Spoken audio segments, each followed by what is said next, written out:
Hey everyone, and welcome to this week's episode of Grow Wealthy Grooming. I'm your host, River Lee, founder of The Savvy Groomer, where I teach you guys to go from being burnt out, broken, to healthy, wealthy, and happy, building a grooming business on your terms.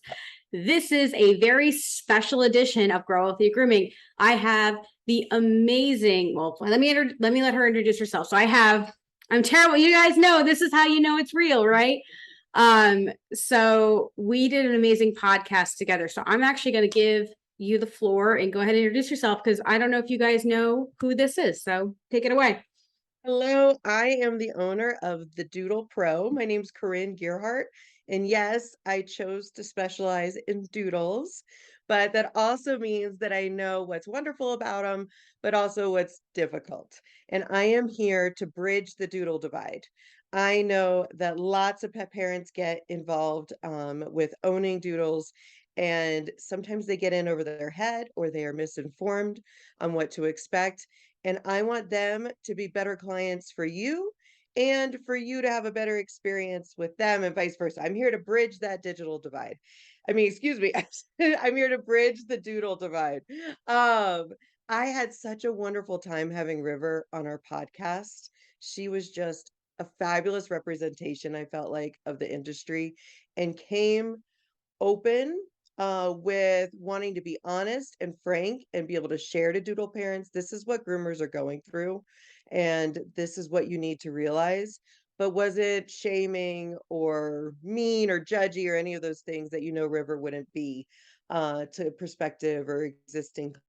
It was one of our first podcasts out of a new podcast, and right away, like out the gate, 500 downloads. The podcast shot to number 3 on the charts in the US, and doodle parents ate it up.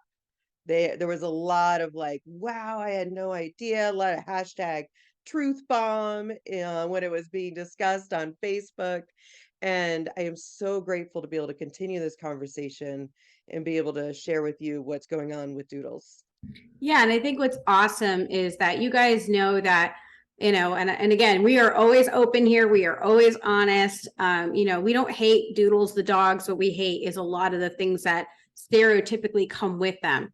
And, there is a lot that has changed in our industry in order for us to, let's be fair here, like doodle owners may or may not be trying to intentionally take advantage of us with pricing. Like they just pay our prices. We're the ones who have to set the prices. We have to let them know the expectations. For better or worse, having someone to send doodle owners to instead of us giving them the bad news of, hey, I know your breeder said you have this magical unicorn dog who never needs to be Yes. groomed and will never shed and is all these wonderful things. It's really nice to have a resource. And I do think, you guys always know how, I feel like I'm ragging on doodles, but a lot of it is like, okay, how do we bridge that divide? How do we create a mutually respectful way? And I do think this is great. So what we're going to have today, guys, this episode is going to be re-recorded. Spoiler alert. Yeah. You know why? Because your girl rambles and I want us to have, a totally open conversation. So if we put our foot in our mouth, we can at least fix that. Okay. Yes. It's going to be mostly unedited, but if we say something's a little too much, then we're going to cut it out. I'm just letting you guys know that. So if you're like, what happened there? That's what happened there. Your girl put her foot, not just in her mouth, but down her throat. And she decided that was too much. So, you know how it is what it is.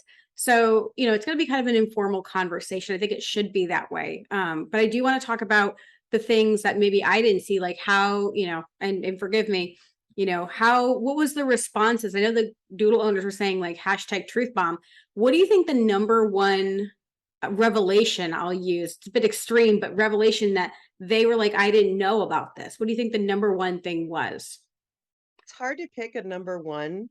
No matter how many times I've tried to drive it home that you need to be able to comb through to the skin with a greyhound comb, um, being able to hear from the groomer, like that's really what, if you want to be able to keep that coat length, that helped. But I would say the surprises were, wait, they don't like to shave down doodles either. You see anecdotally so many people say, and I hate this so much, and I apologize to say this to groomers, they're taking the lazy way out. They're taking the easy way out. by shaving.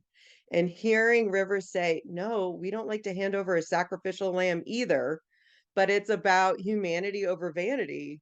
It Yeah, was nice to hear. I feel like if we were to educate more, explaining that shaving isn't easy either when you're dealing with a pelted dog. Like you would much rather be able to give a good cut and keep absolutely. some coat. Yeah, Please don't ever feel like, again, this is my community. And listen, you all are going to behave yourselves. So if you're watching this video, I will come for you. Listen, I love you all. We're being nice here.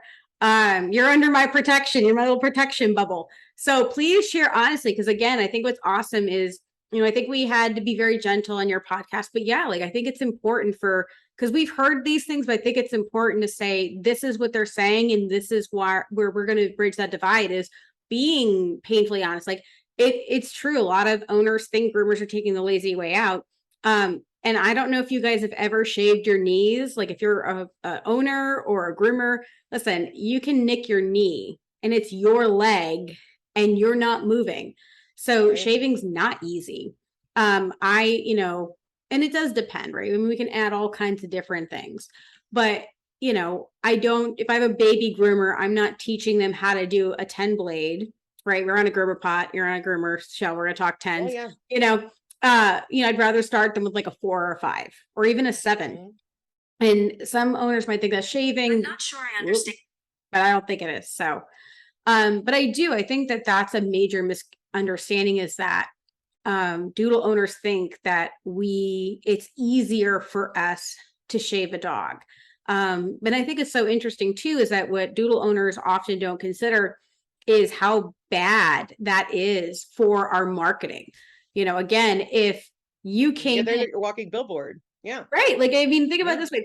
I mean, if your hairdresser just likes to do buzz cuts, she's not going to do buzz cuts on everybody, even if she likes them, right? Why? Because it's not good for business. If but and again, and I also think one misconception with doodle owners is what shaving is. Like they Yes, want this absolutely. very, very, very long, long, long hair. And I don't think as an industry, we're explaining like, listen, that is like the Ferrari, like that is a lot of work.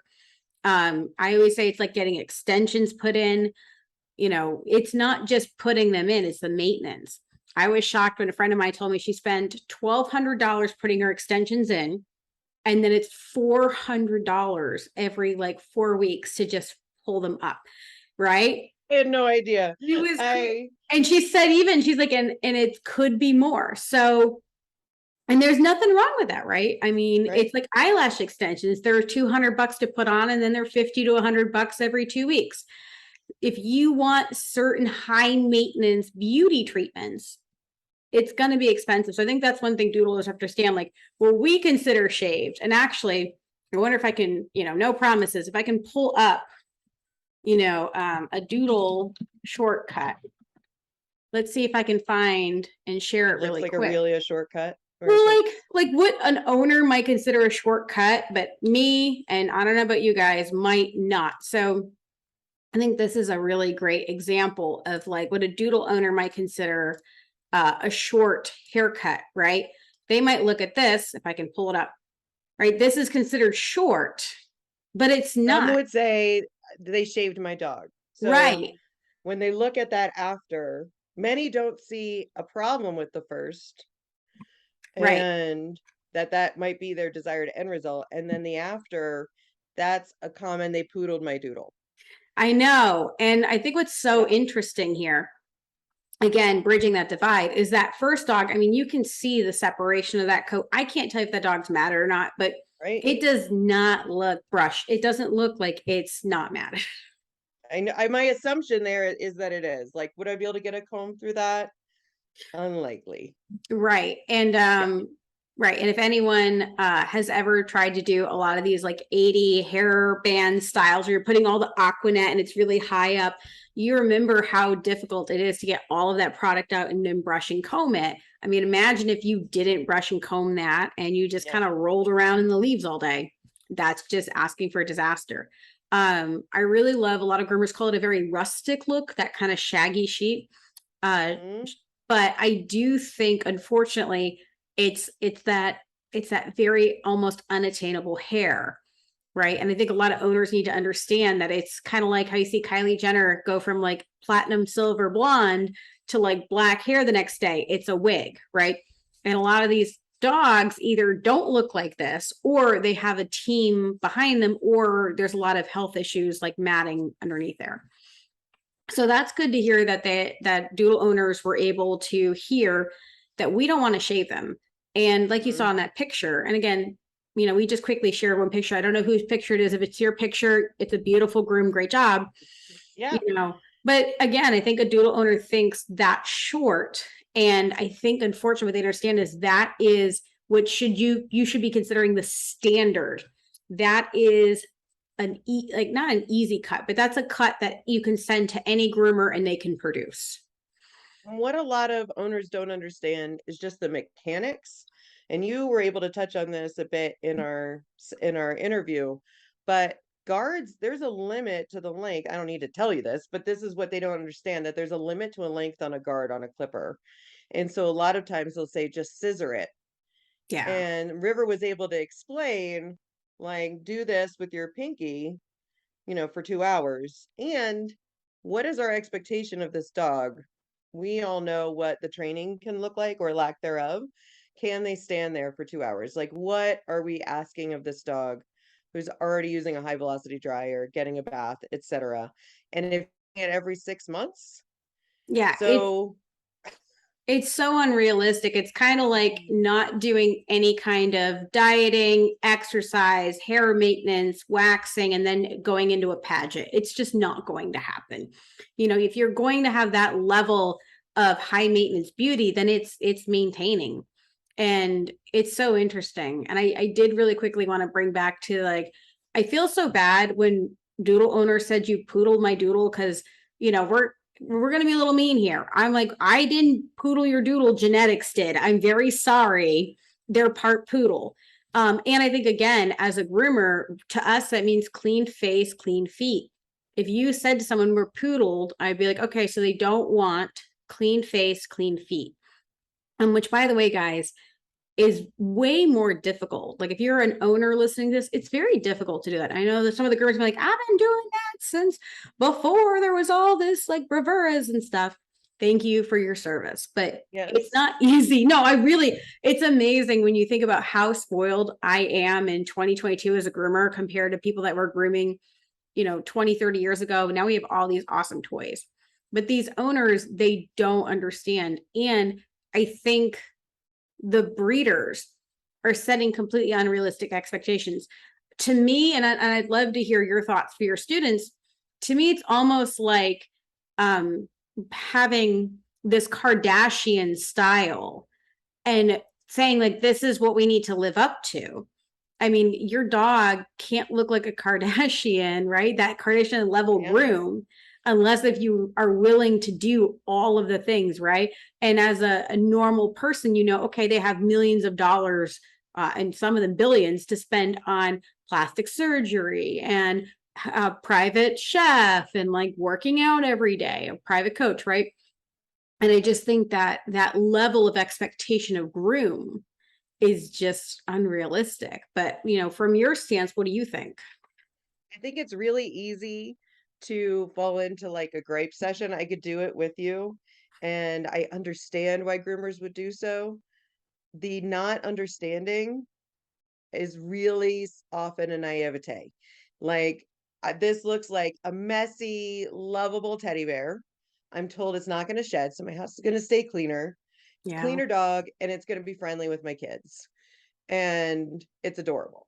Like, they really do look like teddy bears, and that's that shaggy look. It doesn't look like an Asian fusion toy poodle. Mhm. Like that dog, you'd know, whoa, I'm really gonna have to keep like up with that dog. When they look so messy and unkempt in their what people would think of like a breed standard, I know there isn't a breed standard, but in what people picture a doodle to ideally look like, it doesn't, people don't know. And the breeders aren't telling them.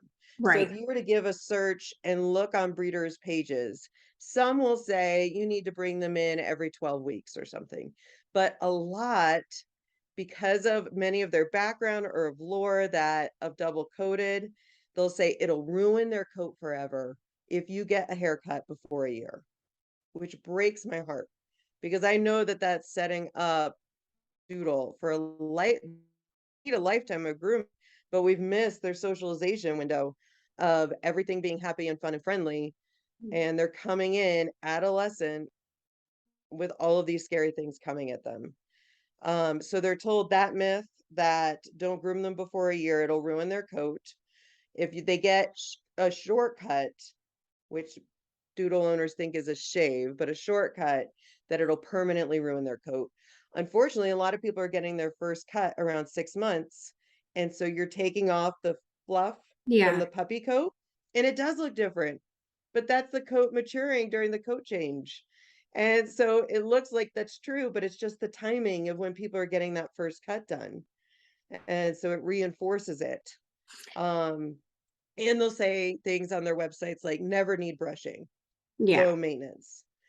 So if these are a lot of people's first dog and they don't know any different and they grew up with a short-haired shedding dog that they never saw getting brushed and they could throw in the tub or use a hose and get a bath. And a lot of people don't know different. So even when we're talking about lengths of clipper and stuff, in my ideal world, if I was a groomer, I think I would have like turf levels or carpet level or something to be able to show this is what 3/8 of an inch is. This is the maximum height a clipper could go. If you want to go longer than that, this is what the Ferrari Yeah. scissor kind of thing would do. And this is how often you'd have to come in to do that. Well, and this is a great chance to educate you and, groomers. I mean, you guys know. So again, and again, you guys know this is my personal opinion, blah, blah, blah. That would work great, except you have all those different types of hair. So we'd have to have one of those, and we do sell them. We do have hair charts, but depending upon the color of the dog's skin, the color of the dog's hair, and the texture, we Yeah. could have 30 of these charts. Oh, And don't forget, doodles are more likely to have cowlicks because standard poodles have the same kind of hair basically everywhere. right. So it is, and I agree. I think that it is very hard to have that education. And the last thing we want to do, I mean, sometimes for us, it's very soothing to have those grape fests because it is hard. You're like, we're kind of stuck in the middle because we don't want to be the bad guy, but we have, and beyond just the myths that either we've covered before or covered today, was there any aha moments that maybe either your community or the community sharing with the podcast? Did anyone say, wow, I didn't know this about groomers and it's changed my mind, or I'm going to do this differently? There was so many. And if I can plug River's visit, what I could do is reiterate the whole podcast because she said so many wonderful things that people were surprised about. I mean, no owner gets to sit down for an hour with a professional grooming expert or industry expert and hear all of the realities. Part of my goal in hosting River was that groomers, you don't have time to sit down with your clients for an hour, client after client. Let us be the bad guys or the ones who are willing to take the time. And you could share the podcast with your clients like directly. And I have if you go to thedoodlepro.com/uncensored, it's a guide on what groomers wish they could tell you about brushing. And that's something else you could share. I want to help like make your voice heard more. But if I think of things, gosh, there were so many. How often doodles need to get groomed? No one had ever told them that 4 weeks would be ideal, and what that means about needing to reset the cut. And River talks about baby groomers that you can't. Some of them can't do that, so you need to give to a higher level groomer for them to be able to find the right lines and confirmation for their body, and there's restarting. That was fascinating. Um, and the insurance, Yeah, I think one thing, the reason I'm asking, because I think yeah, sometimes, especially for my audience, we as professionals don't know what we don't know. And so I think you saying these are what doodle owners honestly don't know, because I think sometimes, for better or worse, and I'm just as bad sometimes, guys, we assume they're being vindictive. Like we assume that they're being entitled and snotty. But I mean, again, you don't know what you don't know. So I think that, understanding like, hey, for instance, like they don't know 4 weeks. Well, as an industry, are we saying 4 weeks, or are we trying to be people pleasers, Mhm. and we know this dog needs 4 weeks, but we don't want to offend people, or, we're not comfortable having a healthy boundary. So we might say 6 or 8, knowing that it's going to be more work for us. And eventually we resent that client. And that's ultimately not a client's fault if we set them up for failure. Here in Denver, a bunch of doodle salons either have closed, so grooming salons in general, but ones that were like doodle magnets, they got a good reputation for working with doodles. And I know every salon's overloaded with them right now, but they have said we are not taking doodles anymore, or we're not taking doodles over 15 pounds. And if people are getting new puppies right now, they're finding it nearly impossible to get in. And just even if they know better now and they've been educated to come in, they're finding it hard to get a spot. So I would rather know better. After our conversation, I brought my doodle. He's an 18-pound Cavapoo. And he's 3/4 poodle. So he's basically a poodle. And I brought him in for his grooming. And usually I only get to speak to the receptionist. So the relationship, which I understand why they're running a business and they've got to keep things going. And the relationship building, is harder that way with your groomer. But I asked the receptionist, how long until you bring him back, until I should bring him back? And she said 4 to 6 weeks. Like it was just the Mm-hmm. standard answer. And I said, I want to be the easiest client for you. Can you ask the groomer what she really wants? And the groomer came out and looked like really surprised. And she said, for his coat, I would say 5 weeks. I can keep his line after 5 weeks and he doesn't have any tangles because, of course, I'm like really on top of keeping it up. But she looked so surprised to be able to give the permission. She was given the permission to answer me frankly. And And that I I, was going to be like, right. It's like, I know. And I think again, and ready, and I bet you $1,000 that groomer could have said 4, but she didn't want to be quote unquote greedy or ungrateful. So yeah, she was probably even a little nervous to say the 4 weeks. And totally. she's like, oh, here's this amazing client. Now I don't want to lose her. Like, oh shit, like I better do this quick. Like, how do I do this? Like, how do I fix this? And that's right. And that's our industry, right? But it is like, and it's just that it's bridging that gap. It's saying to the groomer, I want to be the easiest, best client. What can we do? And a lot of times the haircut, what is going to be the most flattering for my dog? What do I like? What don't I like? And I do teach my students to have the receptionist up front. And that's kind of controversial in the grooming industry. Groomers want to talk to the owner and have a personal relationship. But from a business owner standpoint, guys, I don't want your customers in a relationship with your groomer, because then when your groomer quits or opens their own place, they're all going to leave. And you know that, right, Corinne? It's like Yeah. they're going with that groomer, like not the I go business. into a dog walking company, a pet sitting company, and I always rotated in some people because if somebody left, we wanted to maintain our level of service for that client and satisfaction. Yeah. Absolutely. So that's all wonderful information.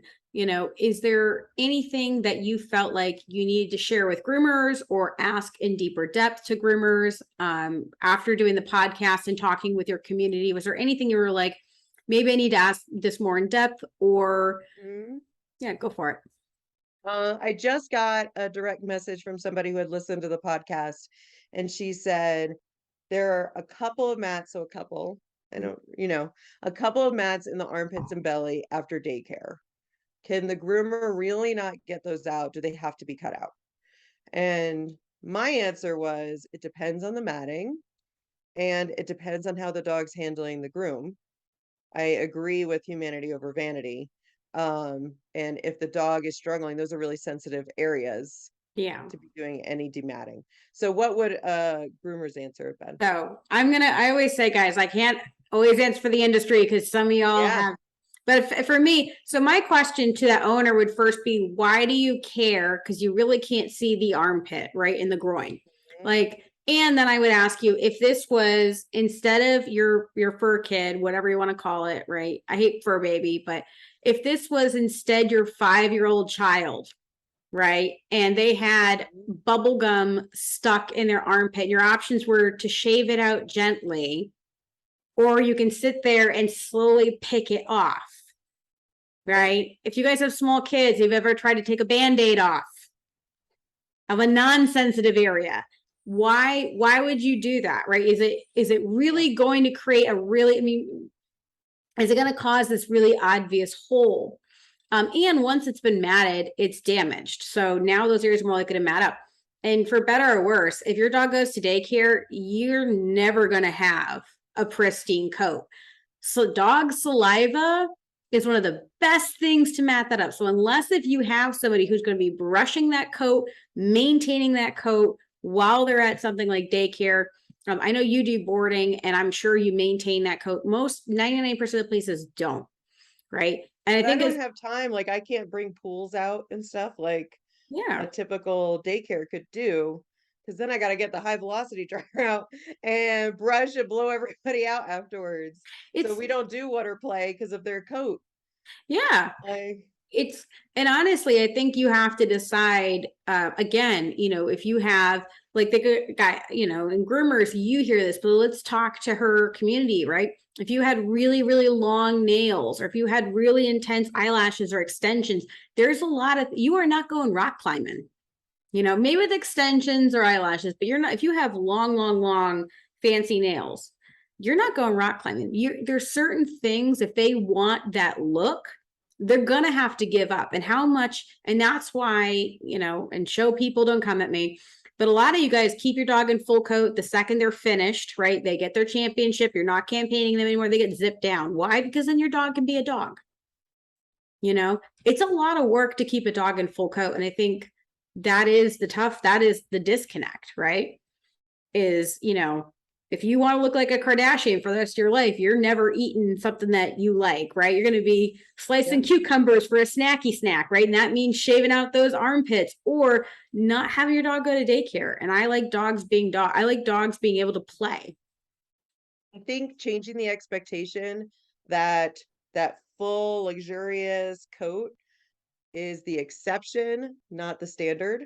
And if you want to go for that exception, they need exceptional upkeep and the amount of time you're putting in. And I also told her, those are high friction areas. Yeah. And my dog, no matter how much counter conditioning I do with him, he doesn't love his stomach getting brushed. So Yeah. we keep it really short. Right. Like it might not be the perfect line, but he's happy, I'm happy, Right. and that's what matters. And especially if they have harnesses or anything like that. I mean, again, I don't know about you, but the last thing, if I had armpit hair long enough to mat and you're like, okay, sit there while I comb it out, is that, is that being lazy that I'm like, oh no, I'd rather just shave it off, right? It's just, and I bet there's some guy that's going to like post on this and be like, no, my wife loves my dreadlocks on my armpits or something. I Like, right, berate them. we just braid it every night. It's fine. It's all good. But it is. And I think that again, it's like from a groomer standpoint, a lot of groomers, and I'll be honest, my initial reaction is like, that person is very selfish, right? That's your initial reaction. But you have to go, wait, are they selfish or do they just really don't understand? Right. Because I don't think they understand how sensitive, because I think if I said, okay, would you do that to you or to a small child? They'd be like, oh, of course not. And then that's where it clicks. As animal professionals, they call it the curse of knowledge, like you forget what you don't know, right? W- Like people have to be told directly these things. And for a lot of people, they paid $4,000 or $5,000 for this perfect like teddy bear animal, and then they weren't told any of this, and it's their first animal. So we're on the training end. Breeders are saying don't let their paws touch the ground beside your house or yard until they're 16, 17 weeks old. Yep. And if they do, like you need to scrub their paws and everything right afterwards. And they'll do that. Like if that's what they've been told, because these are their babies, Yeah. and they often have humanized them and don't know what a dog needs. I get wanting to be cautious with parvo, but the behavioral problems that then are lifelong after that, like, so if I were to be a groomer, I feel like I'd have to say to myself before each new client, nobody told them. Nobody told them. Well, And I think that's unfortunately why, and groomers back me up on this. I think that's why they're just not doing doodles. Like in our price increase yeah, masterclass, I tell people all the time, like you need to charge an excessive amount because what other dog breed is there that I have to teach that much to? Even a Cavapoo is not going to have the same coat and consistency because it is going to be 15, mhm, 20 pounds. It's not going to grow up yeah. to be 80 pounds. And, your multi-poo, Cavapoo, schnoodles, I don't know why. And it's so interesting. Maybe you have insight. Um, the the doodle myths, like these incredible, like superhuman, like belief systems are not at all in these other poodle mixes, right? I've never heard someone with a multi-poo say, yeah, the breeder told me he doesn't shed and he does. I mean, they don't, but you know what I mean? Like he doesn't shed and you never need to brush him and he doesn't need a haircut for 6 months. There's no multi-poo or schnoodle breeders are saying that. So what do you think? And again, you don't have to know the answer, but if you had to make something up, why do you think that is? It's so interesting. I see if it ends with a poo versus a oodle, I see the Yes. same issues on my end. Because there has been a lot more like backyard hobbyist breeders Mm, of all of the range. Schnauzers aren't as popular as like a golden or lab, so maybe they knew more getting into. I honestly don't know why you'd cross a non-shedding breed like the Woodles, the Wheaten Terriers and Poodle mixes. So you got a drivey dog and a drivey dog. Like I don't know what you're going for that you couldn't have gotten out of both.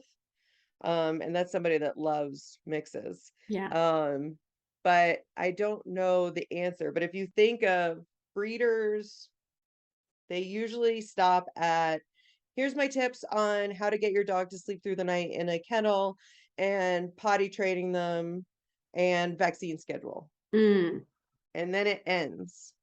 Like that's it. If they've told them anything, it's like anecdotally during the sales period yeah. of pitching why you want one of my dogs or this breed or mix. And then groomers are coming in 8 weeks later, ideally, really like a year Best later. case. Yeah. Yeah. And trainers aren't talking about co-care or husbandry No. work. It's all behavior focused. There's like this huge gap that nobody's filling. Does that Right. make sense? Absolutely. And yeah. And I and And it's I falling on the groomers to deal with this lack of knowledge, which isn't fair. right. And I definitely agree with you on the poo versus the doodle because now that the cockapoos, I see a lot of them be calling cockadoos. And those, it's so listen, and it's listen, this kind of like silliness is not just limited. Let's be fair here. So like I went fun anecdotal story time. So I was walking out and someone had a Pomsky. They didn't have a Pomsky. They just had a smaller husky. The dog was 45 pounds. And then this other person runs up and goes, oh my God, what kind of dog is that? They said, oh, a Pomsky. And they go, yeah, I have a Pomsky too, but his mother was a Pomeranian and his father was a Pomeranian, and he's much smaller than your dog and much fluffier. And so in my head, I go, so you have a Pomeranian that someone sold you as a Pomsky.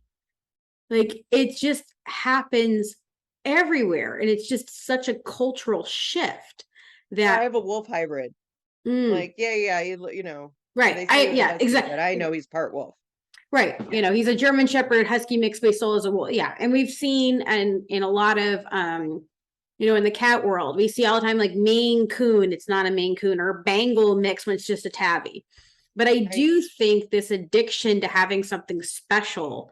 But it's interesting. And maybe with the multi-poo, the shoodles, because again, these are the breeds that we saw 10 years ago when we saw mixes. We didn't see any doodles. We saw all of these smaller mixed breed dogs. Mhm. But maybe it's because they were mostly from puppy mills and there wasn't a breeder interaction. They would buy it from a store.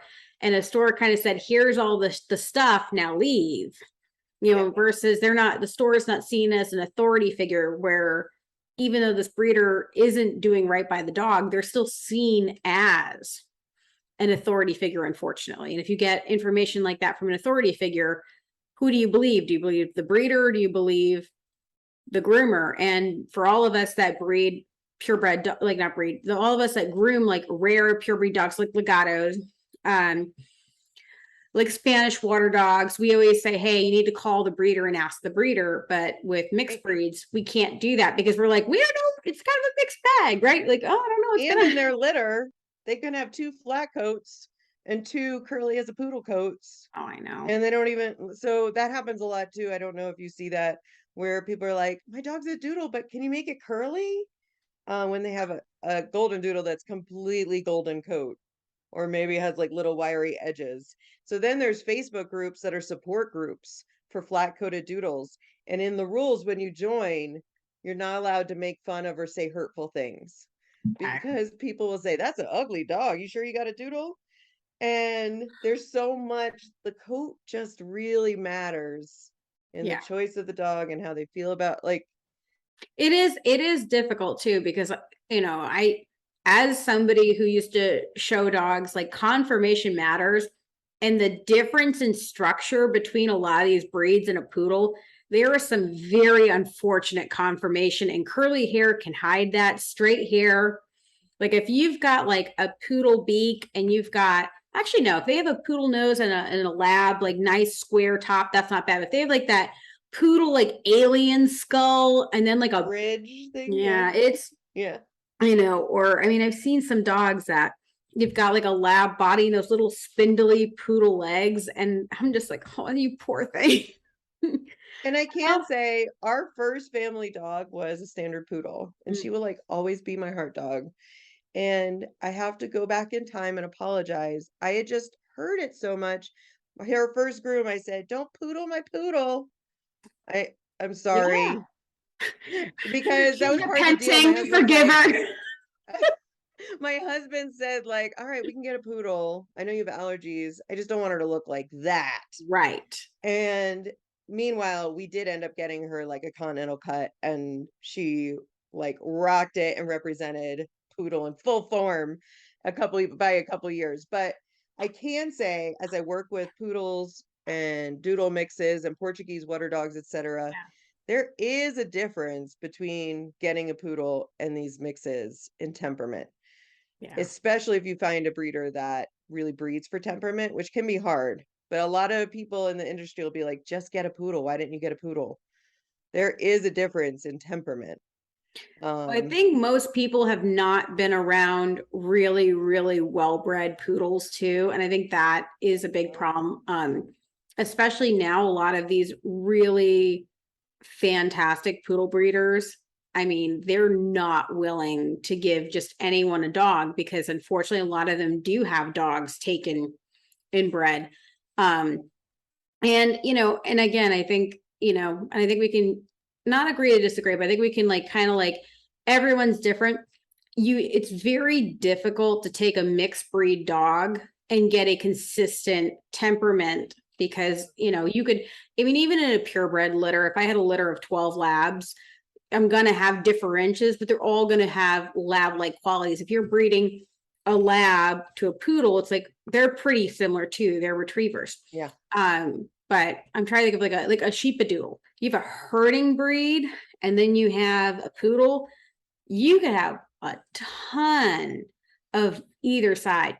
And I do agree that I think a lot of groomers and pet professionals, and I'm sure you can agree, if they did agree, this is the coat type we're all going to go for, like, Portuguese water dogs come in wavy and curlies, right? But a Portuguese water dog temperament, you have your rowdy brawlers, and then you have your more like softer bred. Right. But you have the same temperament. It's just one is just sweeter and the other one's a little bit more cranky and crazy. Right. But it's still the same temperament. But if you lined up 15 doodles, you wouldn't even know. Like, they could even be from the same sire. Right. And they'll look totally different, act totally different. You know, it's I do think maybe in 20 years, if they consist, and I will say like a lot of the Aussie, like the Cobber dogs, a lot of them are really consistent. And that's because I they think the have, Australian Labradoodles too. Yeah. yeah, well, that's, I think They've so. had a longer line. Yeah. Like a lot of these have just gotten started, and it would take diligence with every single cross. Even Yes. if there's a breed standard on the golden, there is a the bearded golden, like the movement of trying to create a breed standard there. Hmm. Um, but then they'd have to do it with the Labrador. Like it would, Yeah. it really would take diligence that I think would be worth it. Yeah. Um, I think we're it, yeah, it's like anything, right? And so, and as far as I understand, and if you guys can always put in the comments if I'm wrong, um, I know doodle. I love Australian words. Doodle is a nickname for a male's part. So from what I understand, there's no Australian Labradoodle. They call them like Australian Cobber dogs. So or oodles. yes, or oodles. Yeah. Yeah, it's really. I heard something. I forget what they called it, but like somebody else had said something, and I was like, "What is that?" And they said, "Oh, it's like a Labradoodle." And I was like, "Oh, I've never heard that term. I'll have to find out for my Aussie students." But it is again, here's the thing. I think as everyone in the pet industry, our goal is to make happy, healthy pets and good relationships. And I would like to see standardizations and all that. But unfortunately, for better or worse, that's really outside of our scope as groomers, right? We can hope for those things, but our biggest thing is like, okay, these people are getting, for better or worse, dogs that don't have the best conformation, may or may not have the best hair. Maybe in 20 years, our grooming predecessors will have these amazing, wonderful, right? Yeah. But until then, you know, I think that bridging the gap in creating this conversation is so important because, Well, you mentioned the novelty. I think the novelty is wearing off and it's becoming the standard of, are you getting your first dog? Which doodle are you going to pick? right, Um, and so I don't think they're going to go the way of the puggle. Um, right. I so I agree. I hope it evolves into more standardization. I don't think it's going to stop, but now that they're so popular, those who care about novelty, if you think of like the hipster of like, I discovered that band first before they were big. Yes. Now you'll see them in forums saying, what else can I call my dog? Because I'm embarrassed it's a doodle. And people will be like, say it's a legato. Right. Eh. And I think that's what's going to happen. Or people, I love when I've seen a lot of poodle people call their dog a German water retriever because they don't want to say poodle. And that is great. And you know, and it's like anything, like I'm pretty libertarian on dog breeds. I don't, if you health test and you have great, well-mannered all-around dogs, I don't care if they're off color, if you're breeding for lines and things like that. I know everyone's going to come for me. I love you all. I'm entitled to my opinion, even if it's not your opinion, right? So I think that is it. And I do, and actually really quickly, because I do want to wrap this up within a timely time. And thank you guys so much for being here. I was Yes. planning to keep this a little shorter, but this is a great conversation. I love how it's anecdotal and it's free flowing. And we don't have to agree on everything, guys. This is what's awesome, right? We can have a healthy conversation and agree to disagree. Um, Now, as people are getting a lot of the, and especially these bigger like Bernese mountain dog mixes and the Saint Bernard doodles, Sheepadoodles. Yeah. sheepadoodles. I mean, I don't. It's so funny, and They're big. they're so big, and I don't think people. We used to pull straws to shave down Old English sheepdogs because they all bit. They were not nice. Oh, And you know, like herding breeds are very gamey. They're mouthy, like they're big, they're very boisterous. Like, you know, there's some breeds, you know, you're just like, oh, you know, and I it's have two fine. of them at my house right now. You know, and I don't Yeah. know. And it's funny because I honestly think the poodle mellows out the sheepdog, which is wild to me. Because if someone offered me, and don't quote me on this, don't quote me, but if they said, would you rather groom an Old English sheepdog, purebred, or a sheepadoodle, I'd probably take the sheepadoodle because I think that poodle will give it a little bit more mellowness. And there's no hate against Old English sheepdogs. So Listen, hold on. I gotta note that Rivers said she prefers a doodle. yes. Listen, if I had my choice, right? No different than, Yes. you know, if you gave me a Maltipoo or a Maltese, I would rather groom because a Maltipoo has better hair than that Oh. Maltese. But that doesn't mean own one. Listen, that's not what I'm saying. If they're already in the world, they're already in the world. Listen, They are. that's the thing too. And I love you all as groomers. Listen, I'm going to speak to you for a second. You know, they're not going to like, I mean, let's be real here, right? It's if you say, well, they shouldn't have them. Okay, let's say they shouldn't have. Let's say they spay every doodle on the planet right today. Well, we're going to still have doodles for the next 10 to 15 years. These dogs are all going to have to be taken care of. So let's stop pretending like that. But what we can do, and what I want to talk really quickly about, is I had thrown out the numbers that the industry is moving towards for grooming. What was your students' reaction? Because I'm sure that scared a lot of them. I think it created, for those who listened, a bit of like frantic energy of, I really need to lock down our schedule and be with a reputable salon. A lot would be like, "Ooh, they're looking a little mangy. I better make an appointment," and would just call around and go wherever had an opening. And the reality kind of knocking the hiney of, you need to have a relationship. And just like the best salon for your hair, if you just wait, you're not going to get in for months or maybe at all. Right. And since our conversation, because we had talked about corporate salons, not calling out corporate salons, don't come for me. But there was a lawsuit about, I don't know if you saw, about a groomer who, if you don't stay for the 2 years when they're training you, they charge you $5,000. This person was making minimum wage and she had to quit, and they were trying to charge her $5,000 for a groomer education. Well, she's suing them. So if she wins, I don't think corporate salons are going to train as many people as they're training, because now it'll be much more of a risk for them. Because that's how they used to Mm, make their money back, was that right? basically you're an indentured servant for two Yeah. years. And so, I mean, imagine that. And like we said, there's probably, I think there's over 1,000 PetSmart, over 1,000 Petcos in the US. So we're talking, they're creating a minimum of 2,000 to 3,000 groomers a year. Minimum. Turning them out when the schools had been closed for COVID and everything else you discussed. Yeah. And when the So, shops were closed, they couldn't mentor baby groomers and but if they decide that they're not going to train anymore, yeah. imagine all the future groomers in the next 5 years, because the numbers I gave you were projected that PetSmart and Petco would continue to train groomers. So just for, and us as groomers, guys, you know, a lot of us started at the Petco, PetSmarts, the Pet Some things. It's really important that you, if you have a shop and you need employees, you start making a plan, because it's a long-term thing. But and as guys listening on my end, it's really important that we are charging $200 to $500 and requiring these doodles on a 4 week. Um, Mm. did your students freak out over those numbers, or did they feel like, okay, like that's a lot of work, it makes sense now? Like, are they prepared financially, especially the people that have these Bernedoodles and these Saint Bernedoodles? Because as groomers, they're either not taking doodles, and it's because they don't want to have that argument of like, Mhm. no, I have to charge you $200 to $500. They'd rather just not take them. And like you said, in Denver, where you are, how do you, what do you do, right? So for people who are students of mine, they are literally financially devoted to their dog. Mm, They care so much that they're even joining a membership and taking yes. courses on bettering the health. And so that's why I really give them the benefit of the doubt.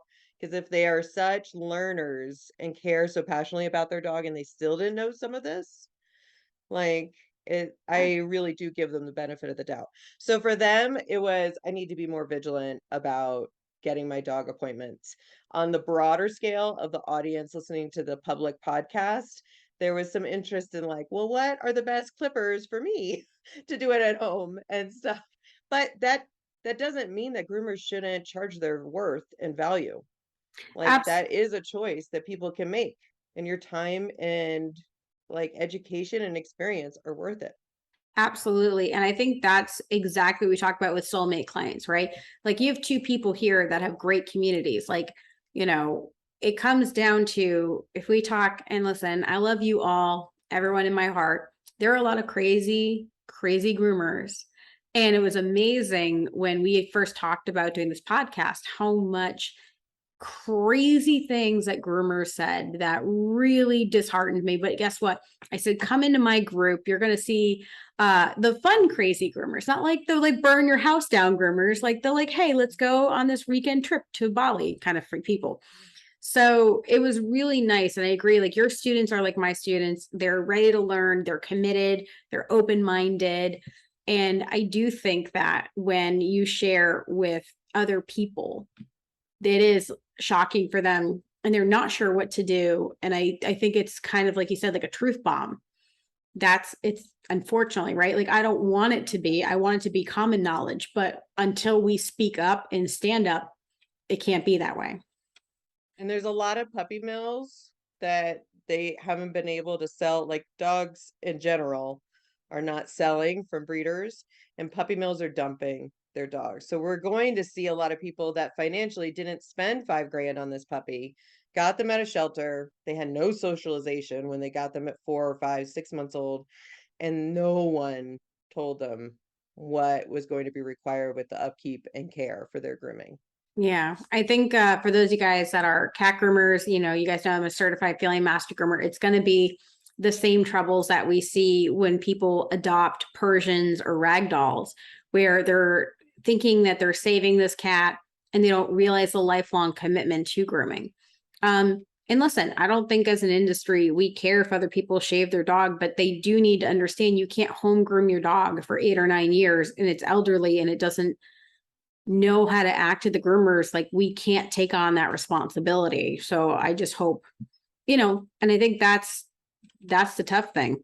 But it's always funny too, and I'm going to be a little snarky for a second. It's always weird to me that the same people who want this like immaculate, perfect haircut, they'll like be like, "No, I'm just going to do it myself." I'm like, "Wait, you want that at home? Like, just God bless, right? It's like they're happy when they shave their dog, but they want us to do it, and it's."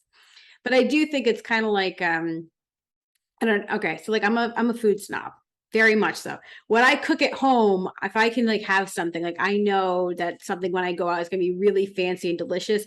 And I'll be this steak snob. I'm like, oh, I wanted it rare plus, I wanted it black and blue, like, oh.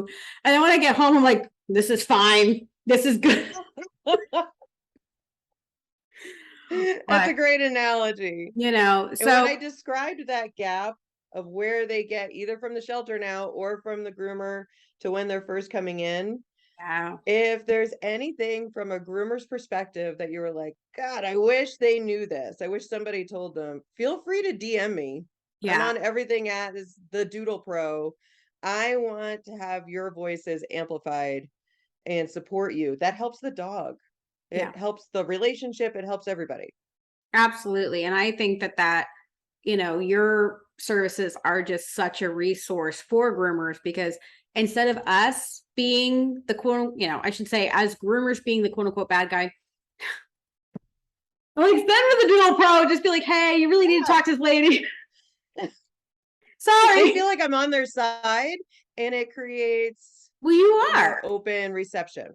And Yeah. that's what's wonderful, right? Is like you and I can be like, I will always be on a groomer side. Like I can have a conversation with the doodle owner. I will always be on the groomer side. You can have a conversation with the groomer and you're always going to be the doodle side. That's okay. You know why? Because everyone needs champions. Everyone needs to feel like someone cares about them. And we do. Before we wrap up, is there anything else that you feel like we should cover either to the groomers or you feel like we should address? I feel like we've addressed most things. Yeah. I think we've been able to be a little more gritty here. We can be a little more, Yeah. and it's great because guess what? We've already said what we need to say and we're Mhm. here. And I'm happy and open to continue the conversation. Yeah, Like it doesn't have to be a one-on-one, a one and done if somebody says, "Can you address this?"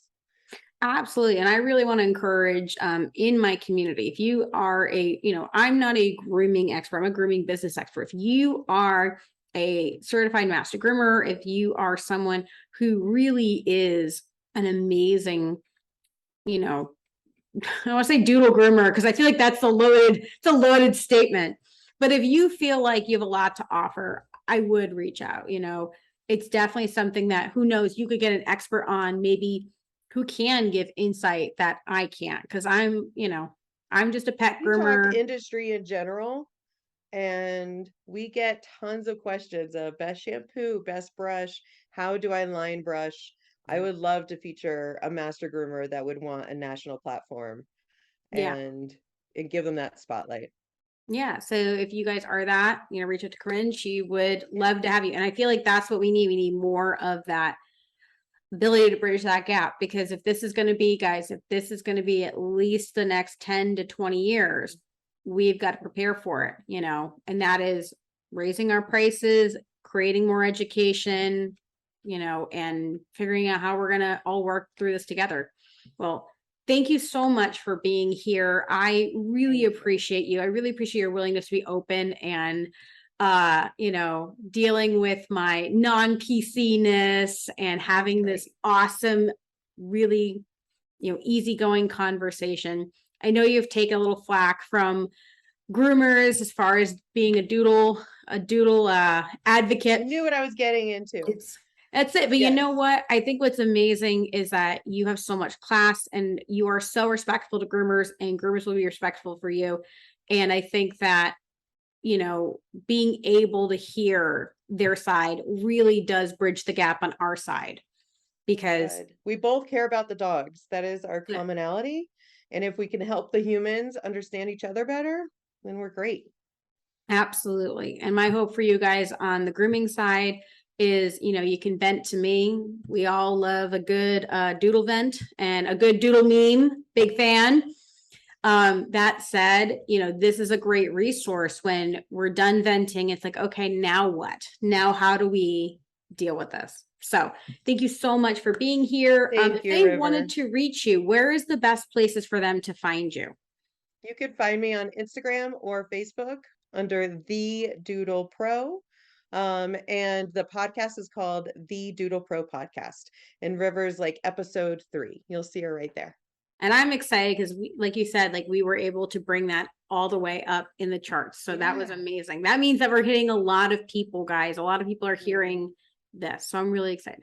All right. Well, thank you guys so much for being here. You can reach me, as always, at savvygroomer.com. That's SAVVY groomer.com. You can also check out my free Facebook group at Savvy Pet Professionals.